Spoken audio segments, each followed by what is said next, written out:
بدك دخل بدون رأس مال؟ بدك شركتك الناشئة تصير مليارية؟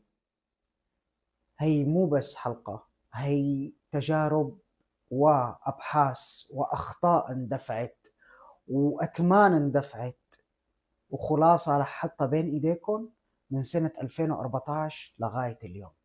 رح تكشف لك السر الحقيقي يلي هو بيختصر معاناة إذا ما كان عندك رأس مال، معاناة إذا ما كان عندك مهارات لحتى نحسن دخلنا، سواء كنت طالب، كنت باحث عن عمل، أو موظف، أو حتى صاحب شركة.